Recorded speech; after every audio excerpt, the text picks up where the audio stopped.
Gracias por seguir junto a nosotros. Lo hemos dicho, nos interesa poder analizar la más reciente sentencia judicial respecto a la ley especial contra actos de terrorismo. Se encuentra en este set de entrevista Oscar Canjura. Él forma parte del equipo de asesores de la Corte Suprema de Justicia, es abogado y notario de la República y estaremos profundizando sobre los alcances de esta sentencia judicial. Lo hemos dicho, ayer ha sido emitida por la Sala de lo Constitucional de la Corte Suprema de Justicia. Desde ya los invito a que participen de la entrevista a través de las redes sociales @expresatvx y @canaltvx, nuestros espacios de interacción a través del Twitter y del Facebook. Ahora sí, licenciado, bienvenido a InformaTVX. Gracias. Antes que nada, un saludo a toda la teleaudiencia. Gracias por la oportunidad y felicitaciones por la conducción del programa. En especial, entiendo yo que están conmemorando un aniversario, ¿verdad? Así es, nuestro primer año. Así que buen trabajo por lo que están haciendo. Excelente, muchísimas gracias. Y por supuesto, parte de este aniversario es seguir profundizando sobre temas de interés nacional. Ayer lo hemos dicho, una sentencia de la Sala ha hecho algunas aclaraciones respecto a la ley especial contra actos de terrorismo. Señor Canjura, yo lo primero que quiero saber es de qué manera, desde su análisis, esta aclaración que hace la Sala viene a llenar vacíos que no estaban resueltos hoy por hoy en la aplicación de esta ley. Bueno, en primer lugar hay que reconocer que la sentencia se ha emitido en un momento oportuno, al menos mediático, político y socialmente hablando. En el tema jurídico hay que hacer una reflexión de que esta sentencia tiene su origen en una demanda, en 4 demandas presentadas en el año de 2007. Entonces, han transcurrido a la fecha ese tiempo de 2007 a 2015, que es lo que tardó la Sala de lo Constitucional para emitir esta sentencia, ¿verdad? Eso pone en evidencia que quizás es necesaria una ley que ayude a la tramitación con mayor celeridad en los procesos judiciales y que al mismo tiempo sirva para combatir la llamada mora judicial. Porque si nosotros nos ponemos a pensar, si esta sentencia hubiese sido emitida previamente, quizás este flagelo de la delincuencia se hubiera visto con mayores obstáculos o, por otra parte, el Estado hubiese contado con mayores estrategias legales para combatir el auge de la delincuencia en el país. Pero hemos visto que es una sentencia que se emite más de, quiero ver, ¿son cuántos? 7 años, 6 años después de la presentación de la demanda. Por otra parte, es importante mencionar que por el momento, yo tuve la oportunidad de hablar con alguna de las personas que hace años presentaron esta demanda y me dicen, a nosotros no se nos ha comunicado nada todavía. Nos hemos enterado por redes sociales o por los periódicos de que existe esta sentencia, pero aún no se nos notifica nada. Licenciado Canjura, usted decía, si esta sentencia hubiera sido emitida con anterioridad, probablemente se hubiera podido detener el avance del crimen en el país. Precisamente eso le preguntaba. Explicarle a la población por qué la emisión de esta sentencia o esa resolución de la Sala de lo Constitucional viene también a contribuir a una mejor aplicación de la Ley Especial contra Actos de Terrorismo. En lo operativo, ¿cómo contribuye? La sentencia viene a desechar la pretensión de inconstitucionalidad que presentaron los demandantes en el 2007 frente a la Ley contra Actos de Terrorismo.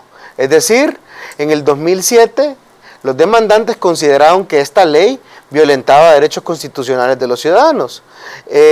Y ahora la sentencia que emite la Sala de lo Constitucional, en la mayoría de sus puntos, debo de aclarar, menciona que la ley se apega a la Constitución. Es decir, prácticamente la Sala de lo Constitucional lo único que está haciendo es decir, la demanda no procede en base a lo que argumentaron los demandantes en el año de 2007.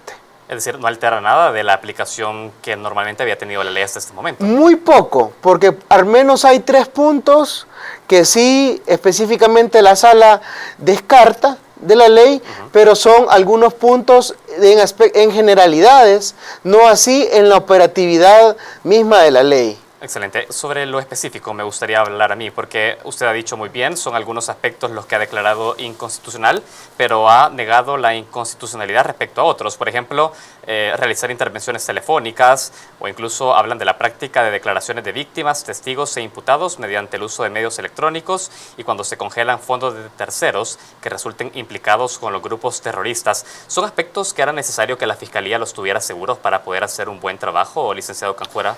No solamente la Fiscalía, sino que en materia penal recordemos también que eso está intrínsecamente relacionado con la recolección y el desfile probatorio. Aparentemente la ley va a dotar de mayores instrumentos a la hora de la investigación del delito para que esto, dentro de una cadena de custodia, pueda ser llevado a los juzgadores a la hora de impartir justicia. Sin embargo, también hay que hacer una aclaración. Se está manejando que la Sala de lo Constitucional ha declarado terroristas a unos grupos o a otros. Sin embargo, esa nada más constituye una de las reflexiones que la Sala hace dentro de sus considerandos, pero los abogados y jueces sabemos muy bien que la parte impositiva o que se debe cumplir de la sentencia es el fallo. En el fallo nada más se está descartando los aspectos de inconstitucionalidad que estaban alegando las partes. Respecto a lo que tú mencionabas, uno de los puntos específicos que quizás hay que comentarle a la teleaudiencia es que la Sala de lo Constitucional lo que está haciendo es diciéndole a la Asamblea Legislativa hicieron bien su trabajo a la hora de emitir esta ley, porque esta ley está dando mayores instrumentos para combatir el crimen organizado. Excelente. Usted hablaba que el tema de centrar el análisis respecto a clasificar a los grupos pandilleriles como terroristas, por ahí ya a la hora de hacer la interpretación del fallo no es como, digamos, determinante para alguien. No es de obligatorio cumplimiento. Correcto. Es una reflexión que en la parte, digamos, de sustento de la sentencia se relaciona con los actos que están ocurriendo en el presente. Pero es que precisamente por eso le quiero preguntar lo siguiente, porque hay un punto, hasta hace unos días la Fiscalía presentó una serie de personas acusadas por actos de sabotaje al transporte colectivo. Correcto. Y lo hizo bajo la carátula de terrorismo. Correcto. Pero no había todavía un pronunciamiento respecto a la Sala a ese nivel para poder respaldar un delito de ese tipo. Por eso le pregunto, ¿a nivel simbólico también contribuye a la labor de la Fiscalía? Claro que contribuye. La sentencia no podemos negar que tiene un impacto mediático, social, político y asimismo en materia de seguridad. Claro. Porque si la Sala no hubiese desechado la ley, esas acusaciones por actos de terrorismo se hubiesen caído.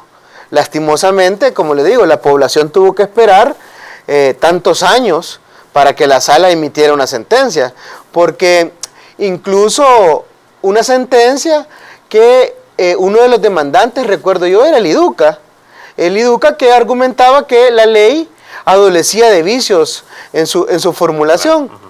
Y ahora habrá que ver, habrá que darle la palabra al IDUCA, que cómo interpretan esta negativa de la Sala a la petición de inconstitucional de la ley. Excelente. Óscar Canjura, tengo que hacer la primera pausa de esta entrevista. Seguiremos analizando esta importante sentencia que usted ha dicho contribuye también a la labor en el combate a la actividad delincuencial en el país. Nosotros hacemos la primera pausa de esta entrevista. Enseguida seguimos conversando con Óscar Canjura, abogado y notario de la República, también miembro del equipo de asesores de la Corte Suprema de Justicia. Ya volvemos.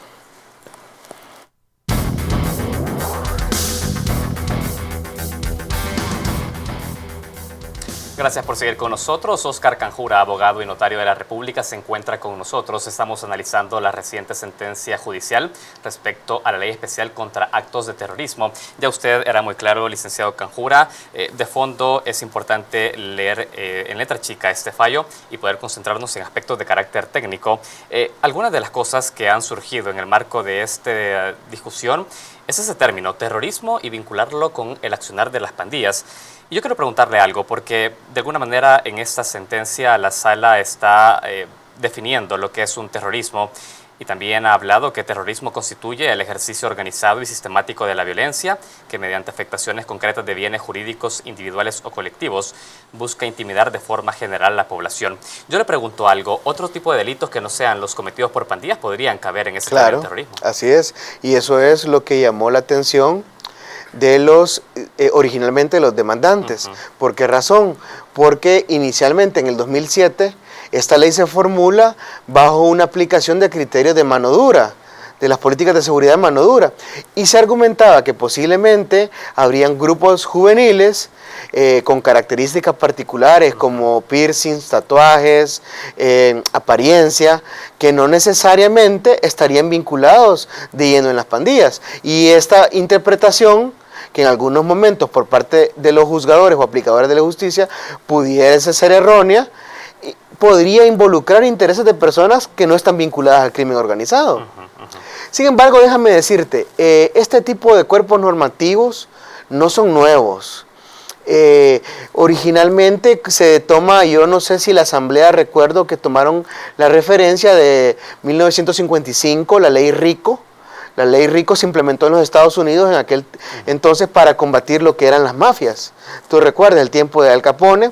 Y no solamente buscaba combatir el crimen organizado a la hora de la ejecución de un delito, sino también en aspectos financieros y golpear financieramente al crimen organizado. Un instrumento normativo de esta categoría sí se considera útil, porque ataca un elemento vital de las pandillas como es su financiamiento. Ahora, yo quisiera saber algo. ¿De fondo esto cambia en el combate a lo que se ha hecho tradicionalmente contra las pandillas? Se lo pregunto porque ya existía una ley de proscripción a las pandillas y no sé si una ley especial contra actos de terrorismo viene a contribuir a combatir efectivamente a las pandillas. O sea, ¿contribuye de fondo esto? Creo que sí y es alentador. Lastimosamente, como le digo, tuvimos que esperar tanto tiempo para que la sala dijera si era o no constitucional. ¿Pero por qué cree que sí? ¿Porque aumentan las penas? ¿Por qué razón? No, porque actualmente se dudaba en invocar este tipo de legislación en virtud de que se podía cuestionar la constitucionalidad de la misma. Por eso estamos viendo que la Fiscalía hasta hace unas semanas está incursionando ya el tipo penal de actos de terrorismo a la hora de presentar las acusaciones. A partir de ahora, yo esperaría que muchas de las acusaciones que presente la Fiscalía, que reúnen los elementos subjetivos y objetivos del tipo, sean ya contemplados bajo la figura de actos de terrorismo. A ver, el término terrorismo a cualquiera le puede generar en esta coyuntura una situación de tranquilidad para aquellos que están exigiendo una pena mucho más fuerte contra los pandilleros. Efectivamente, la ley especial contra actos de terrorismo ¿involucra penas mucho más fuertes de las que actualmente se está juzgando a los pandilleros en el país, señor Rejuna? No solamente penas, sino también procedimientos distintos a la hora de realizar las diligencias judiciales de investigación. Creo que restringe garantías de estos grupos llamados terroristas y asimismo les permite un combate más efectivo por parte de las autoridades en el accionar de los mismos. Yo quería comentarte en torno a si mejora o no el combate a la delincuencia. A mi juicio, y digamos sin tener antecedentes, podemos decir que sí, porque efectivamente hay un impacto en la ideología criminal de estos grupos terroristas. En cuanto a la definición del concepto de terrorismo que tú planteabas, yo creo que hay elementos muy rescatables de la sentencia emitida por la sala. En primer lugar, porque sí establece la afectación directa a la población salvadoreña. En la actualidad existe una afectación directa por parte de estos grupos criminales a la población. Y por otra parte, algunos aspectos particulares como lo son control territorial, estructuras financieras, planeación para delinquir, y todo lo vinculado a las agrupaciones criminales, ¿verdad? Desde ese punto de vista, creería yo que sí puede contribuir al combate. Licenciado, yo tengo que ir cerrando con esta entrevista, pero no quiero dejar perdido el punto en el que discutíamos que al ser un término muy amplio podría involucrar a otras actividades que no precisamente son las vinculadas con las pandillas. ¿Cómo hacer o qué recomendaría usted para que esta ley no sea invocada en otro tipo de actividades que no precisamente van orientadas a actos delictivos ni ningún tipo de estigmatización? Bueno, en primer lugar, mi formación como justnaturalista me genera una visión garantista del derecho. Yo pediría que, o recomendaría que, a la hora de implementar o aplicar la misma, siempre se respeten las garantías fundamentales reconocidas por la Constitución, tanto en la fase de investigación, en la fase operativa que desarrolla la policía, conjuntamente con la fiscalía. Y los jueces, como operadores del sector justicia, son los principales garantes que este tipo de leyes se apliquen dentro de la normativa que ellas mismas contemplan. Yo creería también que es un reto para la Procuraduría y para todas las instituciones vinculadas a la garantía de los derechos humanos que estén vigilantes a la hora de que este tipo de normativas se implementen, ya que hay antecedentes, no solamente en este país no, aún no porque la ley es nueva, pero hay otros países donde este tipo de leyes sí efectivamente han causado daños en personas que al final han resultado inocentes. Excelente. Oscar Canjura, abogado y notario de la República y también miembro del Grupo de Asesores de la Corte Suprema de Justicia. Quiero agradecerle su tiempo por ese análisis con Informa TVX. Gracias y nuevamente un saludo a la teleaudiencia y esperamos estar nuevamente por acá acompañándolos. Por supuesto, será bienvenido. Nosotros tenemos que hacer una pausa y enseguida volvemos con más noticias. Ya regresamos.